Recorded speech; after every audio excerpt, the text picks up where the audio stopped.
Hi there, this is for Veritas48, your 5 questions for atheists. I understand you're not going to be responding to this directly, and that's fine. If anyone else wants to respond, feel free to do so. I ask you one favor, though. Take it easy on me. This is my first broadcast on YouTube, so be gentle, okay? I'm just a big cuddly atheist, okay, with a heart of gold, all right? I have feelings, and I'm very sensitive. All right, we all know that's bullshit. I'm an atheist. That means I have a cold, black heart that's withering to the touch and hideous to gaze upon, so fire away. Question number 1. Why is there something rather than nothing? I don't know. Question number 2. What evidence is most important regarding theism? The absence of evidence. Question number 3. How do you reconcile atheism to ultimate meaning? I don't, and I don't feel the need to. Question number 4. Was I raised in a religious environment? I'd say average. Not particularly secular, not particularly religious. Question number 5. What is the end-all goal of atheism, activism on YouTube? To put an end to the bad reasoning at the root of theism. So I answered those pretty rapid fire. I'm going to go back and answer those in detail now, so if you would just like to cut through all my atheist bullshit, stop the video now. So, why is there something rather than nothing? I said I don't know. That's not to say that I have no idea. I've read a few explanations. Victor Stenger's, in particular, I think is very interesting and coherent. Coherence is a virtue. I think I understand it. I might not. I'm sure there could be things I'm missing. But my chief problem with it is that there's no evidence that points unambiguously to that explanation. And I'm sure that's why, if you asked him, Victor Stenger would say, well, I don't know that that's the case. That's just an interesting hypothesis. I don't think anyone's going to rush out and get any Victor Stenger tattoos anytime soon, or start the cult of Stenger. And I'm sure he weeps at night for that fact. Yeah, that's why I say I don't know. Interesting point about this question, though, is that it's not a question for atheists, is it? It's a question for anyone who wants to entertain this question. And that includes theists. And interestingly, the biggest stumbling block to responding to this question is probably a belief in God. Because if you think about it, God, if he exists, is something. And so you can just rephrase the question, why is there a God rather than nothing? Okay, question number 2. What evidence is most important regarding theism? What is most persuasive? The absence of evidence is, ultimately, yeah. And I do embrace the idea that an absence of evidence can be evidence of absence.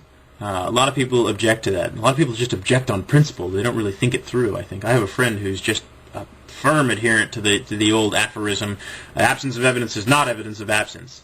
But I think that he's wrong, of course. Absence of evidence is very much an evidence of absence if the search has been sufficiently thorough.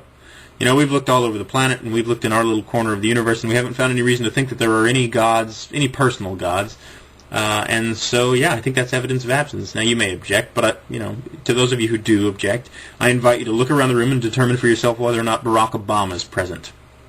Take your time. Okay, by now you've concluded that Barack Obama is not in the room, and of course he's not. You wouldn't be on YouTube if he was, right? So you looked around, you saw that there was no evidence to support the claim that Barack Obama's in the room, and you concluded the contrary. It's perfectly reasonable. You did it with Barack Obama, you should do it with ghosts, goblins, and God. Absence of evidence can be evidence of absence. Now, you could submit the various accounts and revelations and holy books of the world as a form of evidence. Of course, they're all mutually contradictory and exclusive. So you also have to submit some index by which we determine which of those is bullshit and which of those gets admitted into the evidence. And good luck with that. So, question number 3. How do I reconcile atheism to ultimate meaning?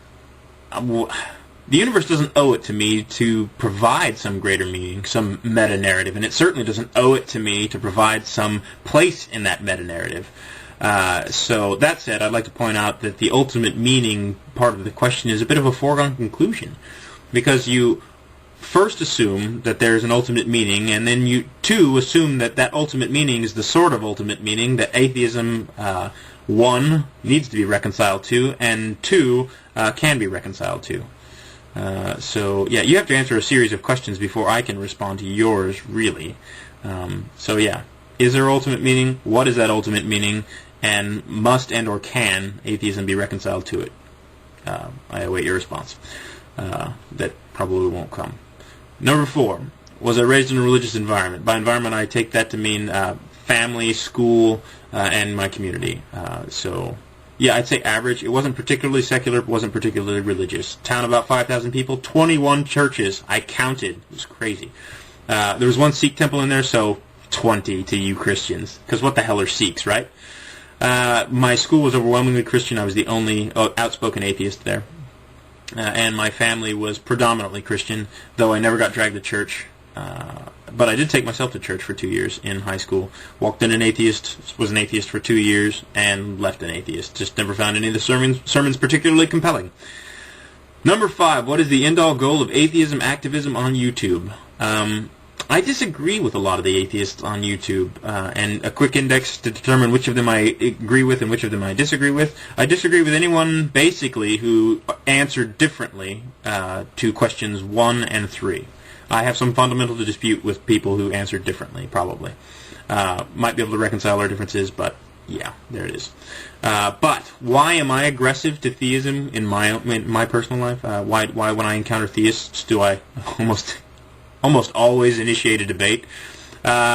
Because, well, it's not quite fair to ask it in those terms.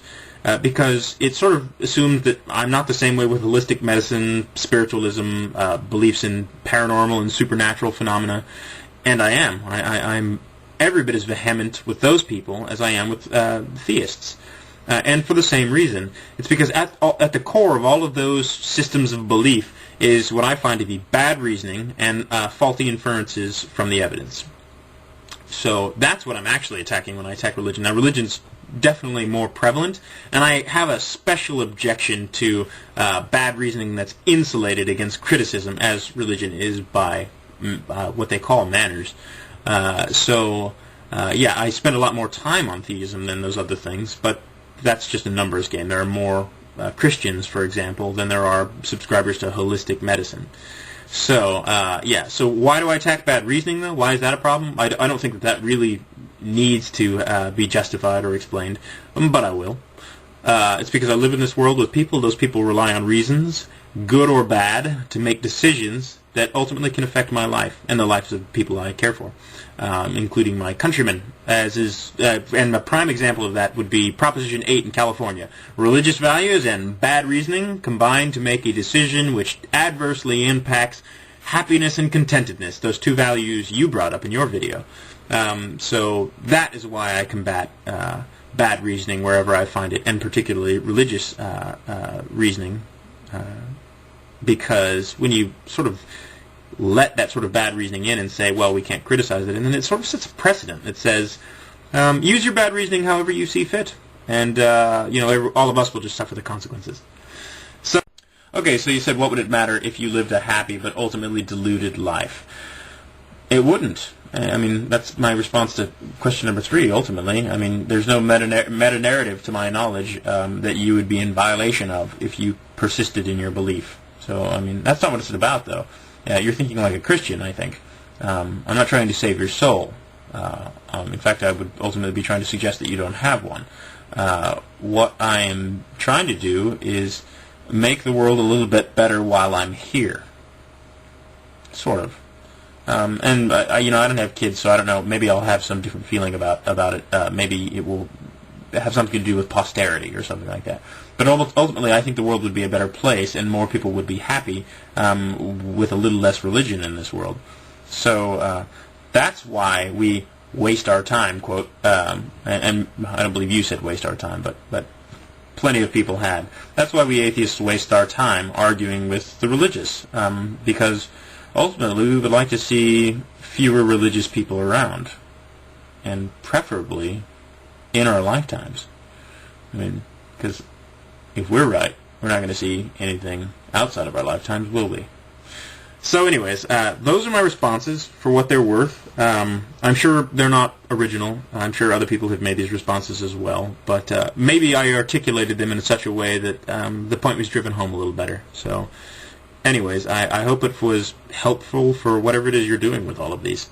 So yeah, this would be the Godless Heathen signing off.